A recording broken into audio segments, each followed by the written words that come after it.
Bom dia, pessoal, tudo bem com vocês? Então, nós estamos caminhando entre Descartes e Baruch Spinoza, né? Então, obrigado por quem está enviando as atividades, está em dia, né? Na semana que vem, eu peço que vocês, até a semana que vem, realizem as atividades do Baruch Spinoza. Estão na página... Deixa eu ver aqui... Página 28. Só isso, página 28, tá bom? E eu passo o devolutivo para vocês na semana que vem, tá? A última unidade ela é importante, sobre ética e moral. A gente vai trabalhar também, ainda em videoaula, né? Mas espero que vocês estejam caminhando junto comigo, né? Não estejam se atrasando nas atividades, tá? E espero também estejam bem, com saúde, né? Os pais trabalhando, vocês estudando, e estejam animados. Então vamos lá.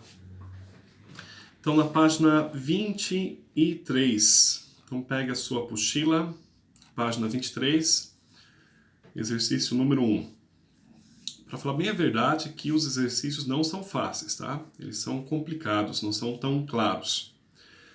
Se vocês procurarem a partir do EPG, né, o que cai lá sobre Descartes, vocês viram no passado, né, no PSS1, por exemplo, é bem mais simples, né? Aqui realmente as questões não são fáceis, exceto a primeira. A primeira é fácil, né? Quem errou essa primeira aí não vai ganhar chocolate hoje. Então, número 1, não basta ter o espírito bom, o essencial é aplicá-lo bem. Toda ciência é um conhecimento certo e evidente. Entre as disciplinas conhecidas, só aritmética e geometria estão isentas de qualquer ou de todo engano ou incerteza. Então, as 3 passagens acima foram retiradas da obra de de Descartes. Então, releiam com calma, né? Retomem o que está escrito aqui, né? Que são as passagens de Descartes. Número 2. É amplamente conhecido na história da filosofia como Descartes coloca em dúvida todo o conhecimento até encontrar um fundamento inabalável, uma espécie de princípio de reconstituição do conhecimento. Neste processo, Descartes elege uma regra metodológica, que orientará na busca de novas verdades. A regra geral que orientará Descartes na busca de novas verdades é letra C, clareza e distinção. Guardem essas 2 palavras, elas são fundamentais, redundantes até, né? Clareza e distinção. E elas retornarão muitas vezes nos vestibulares, tá? São 2 palavras que identificam Descartes. Então, letra A não é mundo externo, ele não está preocupado com sentidos, né? Ele tem as ideias inatas, nós nascemos com as ideias, as verdades.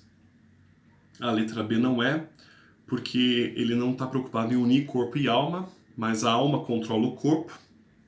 Então lembrem lá, existe a res cogitas, a coisa pensante, e existe a res extensa, a matéria. Então na hora da morte, a nossa alma se desprende do nosso corpo. Então isso aqui passa a ser um cadáver. Cadáver quer dizer caro data vermífugos, carne dada aos vermes. Por isso que, a partir de Descartes, a medicina vai trabalhar com autópsias, né? E trabalhar o corpo da forma mecânica, como uma coisa res extensa, matéria. Tá? E a religião não. A religião, né, o catolicismo, pregava, né, e ainda prega que nós somos um só, né? O corpo, a alma...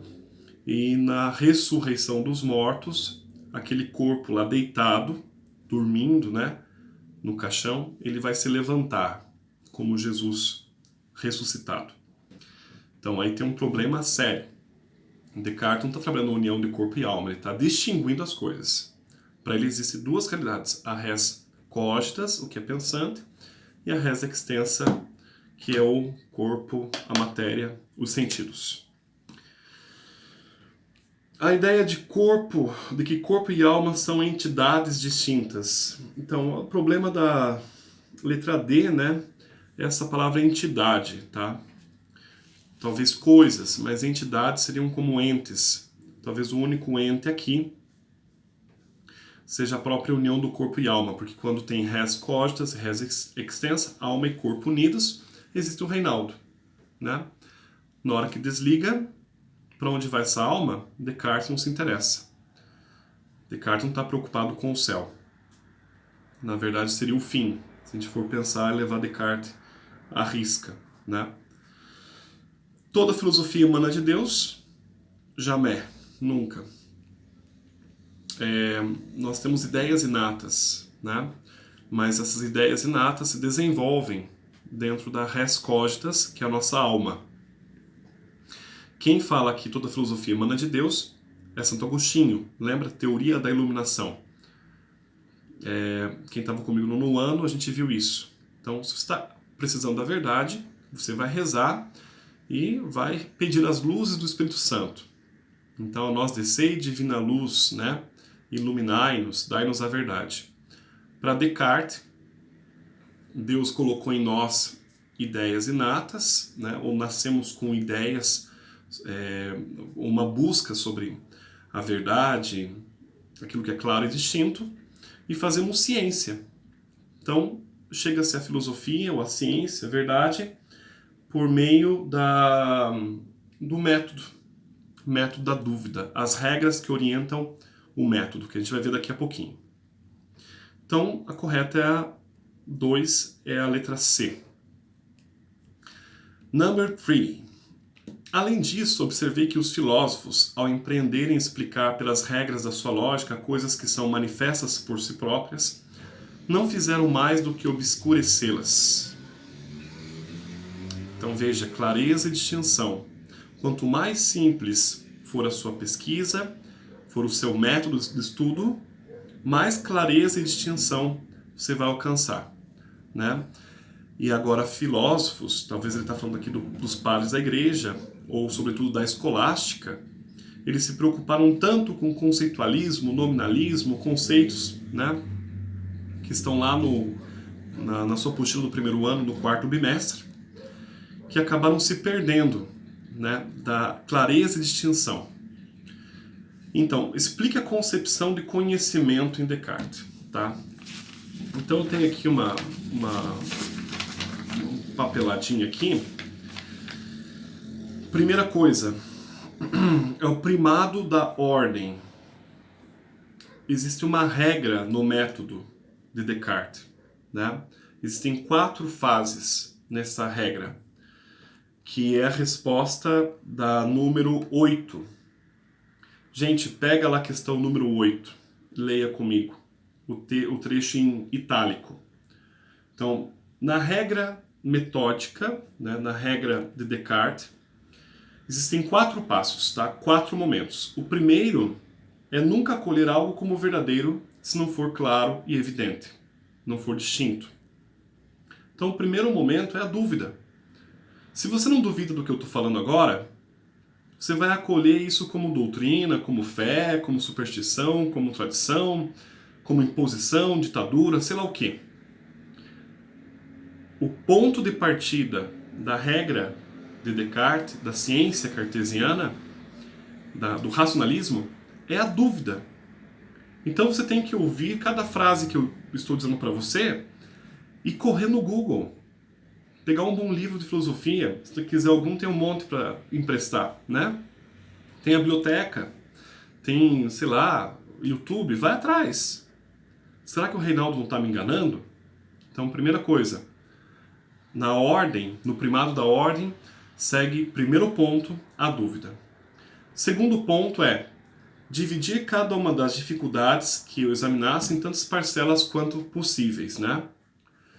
É a análise. Então, primeiro ponto, dúvida. Segundo ponto, análise. Ah, eu quero aprender informática. De repente estou fazendo informática, técnica informática. Eu preciso trabalhar as partes do computador. Então, aprender o que é hardware. E aí, desmontar o computador. Aprender o que é placa-mãe, né? O que é uma entrada USB, um mouse, desmontar um mouse, né? entender como funciona a tela digital e por aí vai, né? Como se instala, como se coloca um driver. E aí eu vou para o software, para os programas. E não dá para aprender tudo de uma vez só. Então primeiro eu vou aprender o básico do sistema, né, do Windows. Depois eu vou para, sei lá, para Excel. E são horas e horas de trabalho, de estudo, né? Parte por parte. Por isso é que você, para se tornar um técnico de informática, leva 3 anos. Agora imagina na medicina. Né? Olha o corpo, né? Olha o que nós somos, né? Todos esses sistemas, sistema respiratório, sistema reprodutor, sei lá, né? Que mundo, né? Então, estudar por partes. Então, primeiro é dúvida, segundo é análise, por partes. Como diria o Jack Stripador, vamos por partes. Esquece o Jack Stripador, vamos voltar para o Descartes. Terceiro ponto, então, conduzir por ordem, olha assim, a regra, né, a ordem. Conduzir por ordem os meus pensamentos, começando pelos mais simples até os mais compostos. Então aqui a gente chama isso de composição. Então primeiro é dúvida, segundo análise, terceiro dos mais simples aos mais complexos ou composição. Ou vocês podem encontrar também como síntese. Então não adianta, né? Eu quero aprender a usar, sei lá, como técnico de informática, brincando de novo, né? Com um exemplo. Eu quero aprender a usar o Macintosh, né? A Apple, né? Eu tinha um computador excelente. Pois é, mas se você não sabe usar nem o Windows,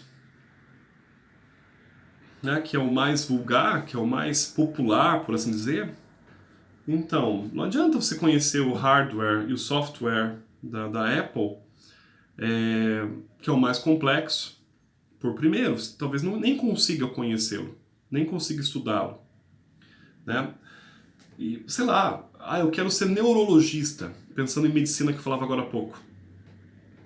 Bom, se eu não aprender coisas básicas sobre respiração, sobre o sangue, né? Oxigenação, glóbulos vermelhos, enzimas e sei lá o que, né? Não aprender a linguagem técnica da medicina, pelo menos, que é o mais simples, como que eu vou fazer uma cirurgia cerebral, né? Eu vou fazer uma experiência de cirurgia cerebral, né? Ou seja, começa pelo mais fácil e vai ao mais difícil. Esse é o terceiro momento, que é a síntese. O último momento é a revisão, ou também enumeração. Eu não posso deixar nada passar batido. Então isso é muito importante para você que está estudando para vestibular, para PSS. Infelizmente tem muita gente que começa a estudar, né? Já começa mal, porque não duvida. Acha que já sabe, só porque abriu a apostila, comprou um livro, assistiu 10 minutos do vídeo. Já sou formado em Descartes. Cuidado. Então, dúvida, análise, síntese ou composição, do mais simples ao mais complexo. E, por fim, revise. E se tiver alguma dúvida, volta no começo. Dúvida, análise, simples ao complexo, revisão. São os 4 pontos. Na número 8, então, pode escrever isso aí, tá joia? Então, o programa metódico de Descartes é um programa ordenado. Ordenado. Da dúvida até a garantia da certeza clara e evidente. Tá joia? Porque é a partir da dúvida que o espírito humano se percebe como existente. Aí nós vamos ter aquela frase famosa do Descartes, né? Cogito ergo sum. Penso, logo existo. Tá joia? Então, número 4. Explique por que a seguinte afirmação de Descartes poderia ser considerada como um exemplo da espécie da pretensão do intelecto criticada por Nietzsche. Eu sou uma coisa que pensa. Bom, Nietzsche, ele é um existencialista. Vocês vão estudar Nietzsche, né, dentro do cronograma do colégio no 3º ano. E Nietzsche, ele reduz o homem, a sua alma, ao biológico, tá? Ao corpo. Então, nós somos o que nós ingerimos, né? Nós representamos o que as sensações, né? A raiva, as angústias, tudo isso se reduz a isso, ao corpo. Bom, tem um lado importante, Nietzsche, sem dúvida, mas o que tem que destacar aqui é que em Descartes existe um dualismo. Tá? O homem não é somente corpo, não é somente biológico, eu não sou somente pele e osso, mas existe em mim a alma. Então escreva aí, pessoal, né? Para Descartes existem duas realidades. Uma realidade é a pensante, ele chama isso de res cogitas. E existe uma outra realidade que ele chama de matéria, res extensa. E o Nietzsche fala de coisa que pensa, né? Então nós seríamos apenas um corpo, e aí por motivos biológicos, né? Nós somos isso aqui, né? Bom, a neurociência trabalha muito isso. Onde que está localizado o amor? Né? Qual é a glândula que provoca serotonina e dá prazer? Se você for num psiquiatra, o psiquiatra ele vai ouvir você, que está triste, está em depressão, não sei, e vai receitar remédio. E o remédio vai curar o seu problema, porque vai injetar em você hormônios, vai injetar em você enzimas, vai produzir, né, química, biologia. Agora, se você for para psicanálise, procurar um psicólogo, aí você vai ter uma conversa diferente. Tá? Então o Nietzsche reduz o homem a isso aqui, nós somos isso aqui, tá? Uma coisa, né? Um conjunto biológico. E Descartes divide o homem em duas partes, res cogitas, res extensa. E importante, eu sou homem, eu sou Reinaldo, né? Mulher, Beatriz, não sei, enquanto essas duas partes estão unidas. Depois que se desunem, né? Acabou. Bom, número 5. Perdão. De acordo com Descartes, a razão é naturalmente igual em todos os homens. E destaca que a diversidade das nossas opiniões não provém do fato de serem uns mais racionais do que os outros, mas somente de conduzirmos nossos pensamentos por vias diversas e não considerarmos as mesmas coisas. Então, quais são as vias diversas que prejudicam a boa aplicação da razão? Bom, a primeira via, né, se a gente pode colocar algumas aí, seria a da negação da dúvida ou da aceitação das verdades, né, como dogmas, tá? Descartes, ele critica o pensamento dogmático. Ele critica a fé, por exemplo. Então, tudo que parece verdade e não é colocado à prova. Não é testado pela minha razão.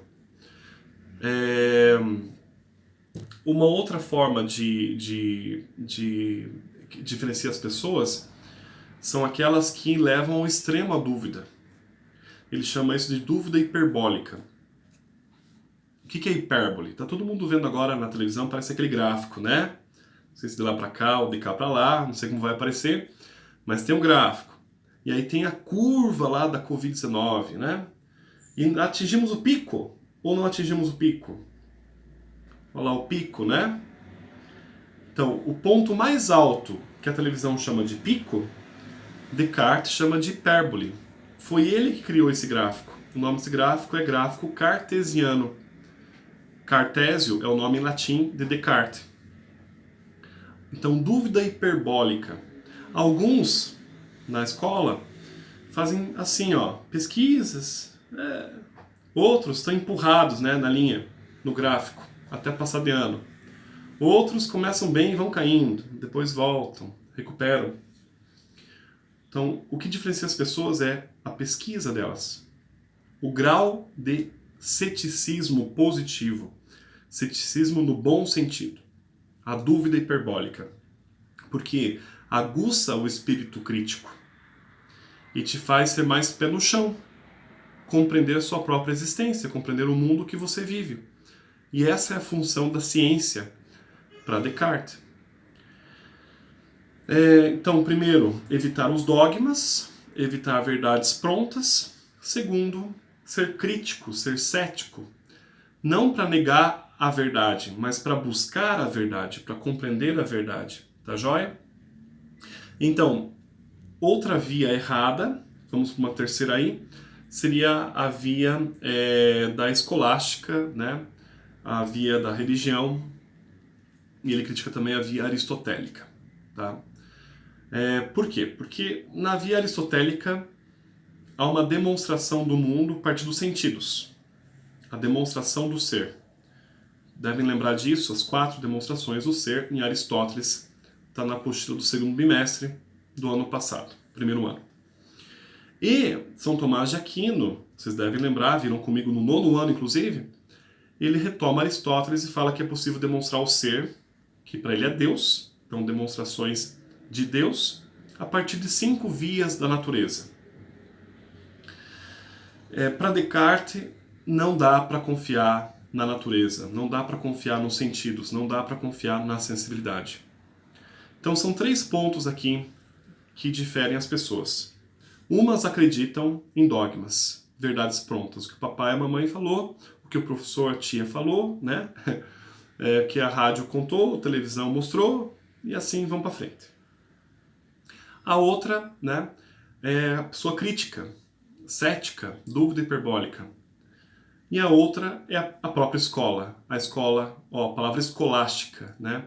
A forma como a escolástica, né, daquela época, a universidade daquela época se apresentava, ela tinha uma base aristotélica e escolástica que já não demonstrava mais a verdade. E para Descartes a gente tinha que superar esse modelo de escola. Melhor escola é você fazer um laboratório na sua casa, ser um autodidata, pesquisar e sair para discutir na rua. Não quer dizer ficar fechado no seu mundinho, mas foi o que o Descartes fez e o que esses grandes filósofos modernos fizeram. Passaram pela universidade e já não encontravam mais na escola, na universidade, as respostas, porque suas perguntas eram muito maiores do que as respostas que encontravam, né? Ou as perguntas prontas que estavam nas apostilas ou que estavam no Google aí que vocês pesquisam. Faziam perguntas hiperbólicas, atingiam o pico da curva, né? Da razão. Aí número 6, a número 6 vai falar sobre um pedaço de cera, né? Ele não perdeu ainda do doçura do mel, retém ainda algo do odor das flores do que foi recolhido. Vai falar sobre a cera. Então, a mesma cera permanece após a modificação, né? Então a cera esquenta-se, retira-se o mel, faz a vela, etc. Então cumpre confessar que permanece e ninguém pode negar. O que é, pois, que se conhecia deste pedaço de cera com tanta distinção? Certamente não pode ser nada de tudo o que notei nela por intermédio de sentidos. Disso todas as coisas que se apresentavam ao paladar, ao olfato, à visão, ao tato, à audição, encontravam-se mudadas e, no entanto, a mesma cera permanece. É o que eu falava agora há pouco, né? Então ele critica essa questão da distinção, ele critica essa questão dos sentidos, da sensibilidade. Quem aqui já assistiu o filme Matrix? E quem não assistiu, assista. Né? Sobretudo o número 1, Matrix 1. É tudo baseado no pensamento platônico e cartesiano. Platônico porque é aquela ideia de sair da caverna, ver um mundo diferente, embora esse mundo é perigoso, o mundo da Matrix. E o que aparece muito nos 3 filmes, mas sobretudo no 1, é a ideia do homem corrompido no saber por causa da sensibilidade. Está preso aos sentidos. Inclusive tem um traidor lá na história da Matrix que prefere ficar preso à sensibilidade, ele prefere estar lá, ele está comendo um bife gostoso, dizendo que gostoso. Eu sei que não é verdadeiro, mas o prazer, né, de comer uma carne, um churrasco, é mais importante do que a verdade. Então, pessoal, nesse sentido, o que nós temos aqui? Letra A. O sentido nos garante o conhecimento? Não. Letra B. A causa da alteração dos corpos se encontra nos sentidos? Não. Não são os sentidos que mudam os corpos. Os sentidos percebem os corpos. Mas a alteração dos corpos está além dos sentidos. Depende do conhecimento racional, lógico. C. A variação no modo como os corpos se apresentam aos sentidos revela que o conhecimento destes excede o conhecimento sensitivo. Então, o meu conhecimento sobre computador não depende do meu computador que está aqui na minha frente. Ele vai além desse computador. O meu conhecimento sobre agricultura vai além da ferramenta que eu tenho. O meu conhecimento sobre medicina, né, como médico, vai além da precariedade de um hospital público, né, do SUS, né, ou de uma região no mundo. Não. O conhecimento que eu tenho sobre as coisas é mais importante do que o contato que eu tenho com as coisas. Entenderam? O conhecimento que eu tenho, a verdade que eu adquiro racionalmente, é mais importante do que o que os sentidos me revelam. Então, a alteração dos corpos, ali no caso, a cera que vira vela, né? A lógica que eu tenho sobre o mundo é maior do que a matéria que está diante de mim. E é isso que o filme Matrix mostra muito claramente, né? Não pode se aprisionar a matéria, mas é preciso libertar o espírito. Então, res extensa é inferior a res cogitas. Bom, vamos para frente. Número 7. E quando considero que duvido, isto é, que sou uma coisa incompleta e dependente, a ideia de um ser completo e independente, ou seja, de Deus, apresenta-se a meu espírito com igual distinção e clareza. Bom, a questão aqui, a correta é a D. A única certeza que o espírito humano é capaz de provar é a existência de si mesmo, enquanto um ser que pensa. Cogito ergo sum. Penso, logo existo. Então Descartes não nega que Deus exista. Ele diz que Deus existe, mas porque a conclusão do espírito humano, do meu espírito. Eu sei que o meu espírito existe e o meu espírito busca a perfeição. Então, se meu espírito conhece o que é perfeição, cada vez que me aproximo da perfeição, ele me aplaude ou ele exige de mim a perfeição, é porque existe um ser perfeito. E esse ser perfeito é Deus, que colocou ideias inatas em mim. Uma delas é o bom senso. Para Descartes, todo homem nasce com a ideia de justiça. Será mesmo? Bom, as outras questões, então, vamos provar como que é Deus. Não dá para provar. Deus é um conceito lógico para Descartes. Ah, mas eu quero estudar Bíblia, teologia. Tudo bem, você pode estudar. Ah, eu quero ser padre, quero ser pastora. Tudo bem, você pode ser padre, pode ser pastora. Mas você não vai conseguir provar quem é Deus, como é Deus. Do ponto de vista científico, não é possível. Isso fica na tua fé. E aí a tua fé é um compartimento separado na res cogitas.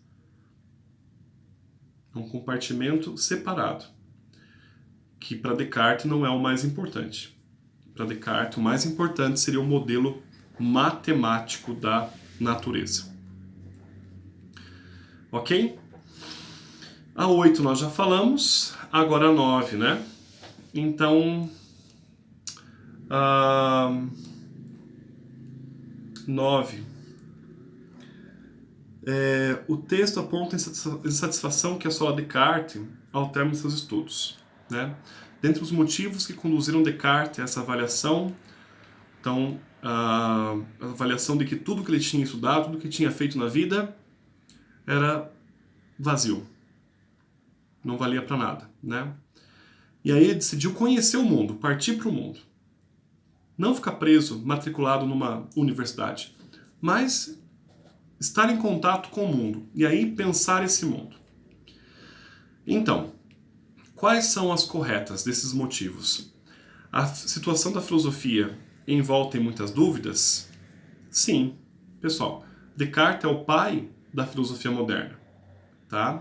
Talvez Bacon pode ser considerado, mas Descartes é o pai. Quando se fala em pai da filosofia moderna, na tradição racionalista, ele é o pai.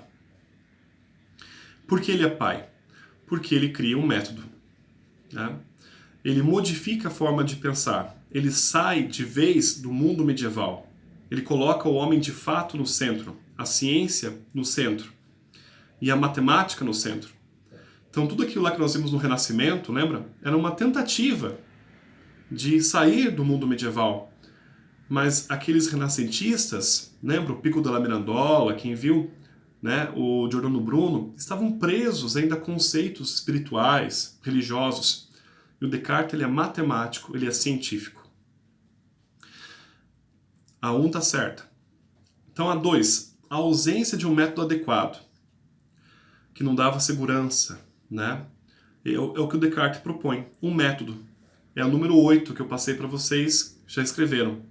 Qual que é o método? Da dúvida, que analisa do simples ao mais complexo, compõe, faz síntese e revisa. É isso que o cientista tem que fazer, segundo Descartes. E se você não faz isso, você não está sendo um cientista racionalista cartesiano. Depois, a número 3 e o número 4, elas não têm sentido. Por quê? A 3 fala de crítica à educação. Tá, a gente até pode falar sobre isso, mas o problema está ali, ó. Uma base epistemológica baseada no empirismo. Pessoal, aqui o empirismo não surgiu ainda. Tá? Ele vai surgir logo depois de Descartes, Thomas Hobbes, mas depois vem Locke, vem Hume, a gente vai ver no terceiro bimestre. E então, a gente está colocando aí a carroça na frente dos bois. Tá? O empirismo vem depois do racionalismo. O empirismo vem depois de Descartes. Então, não está criticando o empirismo. Poderia criticar a educação escolástica. Aristotélica, medieval, escolástica. Mas não empírica ainda. Número 4. A separação existente desde o século XV entre ciência do espírito e ciência da natureza. Não, gente. Século XV seria 1401 a 1500. Vocês estudaram os renascentistas de 1550, ou seja, depois do século XV, século XVI, e eles ainda não tinham separado ciências humanas de ciência da natureza. Quem vai fazer essa separação serão os empiristas. Então, Hobbes, Locke, Hume. Bacon já começa, né? Dá um estalo. Mas é depois com Hobbes, Locke e David Hume que a gente vai ver essa separação de fato do que é humanas e o que é ciência da natureza. Discurso tão forte até hoje, né? Ainda tem gente que fala assim, você é de humanas, você é de exatas. Besteira, tá? Grande besteira, porque para fazer filosofia humanas tem que estudar exatas também. Vocês estão vendo aí os assuntos desses filósofos, né? E para ser um cientista, neurologista, sei lá o que, é preciso ter um mínimo de empatia, alteridade para ser um bom profissional, já que vai trabalhar com pessoas, com humanos, e não com máquinas. Nós somos res extensas, corpo, e res cogitas, né? Somos a união das duas coisas. Não pode se tratar a pessoa apenas como máquina, res extensa, mas a união cogitas e extensa.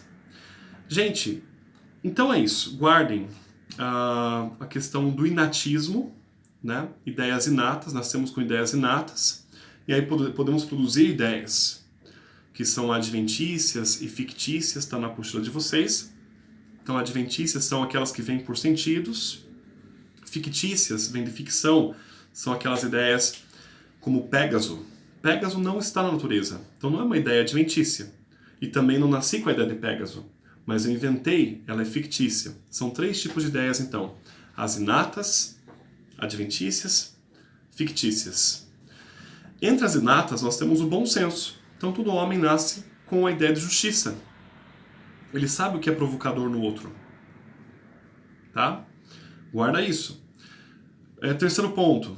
A regra do método da dúvida, né? Então, dúvida, análise composição ou síntese e enumeração, revisão. Outro ponto importante, dualidade, res cogitas, res extensas. Tá? Isso é importante. O que é mais importante? É o sensível, o que está ligado a res extensa, ou aquilo que é pensado? Aquilo que está ligado a res cogitas, ou seja, aquilo que é pensado. O limite do meu pensamento chega a provar que eu existo. Tá? Eu, enquanto res cogitas. Eu posso provar, a partir da res extensa, a natureza. Mas do ponto de vista metafísico, então, de espiritual, eu chego ao máximo da altura, que é a ideia da minha alma, do meu espírito. E Deus? Deus deve existir para Descartes, mas como uma dedução lógica. Dedução, já que meu espírito existe, a metafísica existe, e porque eu tenho ideia de perfeição, de moral, aí Deus existe também. Bom, a gente vai voltar em Descartes, na revisão para o PSS2, quando ele fala sobre paixões da alma. Então, dá uma olhada aí na apostila, procura alguma coisa a mais. Paixões da alma seriam acidentes da razão. A minha razão tem que controlar os meus afetos. A minha razão tem que controlar a minha preguiça, a minha raiva, a minha alegria. A razão controla. E quando eu perco o controle na res extensa, que é o corpo, aí surgem acidentes, defeitos de percepção do mundo e, consequentemente, da compreensão da verdade. Aí eu deixo que a paixão, o acidente, domine e controle a minha razão. Gente, é isso aí. Então, por favor, leiam a atividade, né, novamente com a apostila. Quem tiver dúvida, escreva, manda um WhatsApp, um áudio, liga para mim, tá? Estamos aí animados, esperando voltar. Baruch Spinoza já leram, então agora fica com vocês a atividade do Spinoza para fazer. Somente a página 28 para a semana que vem. Beijos, tchau!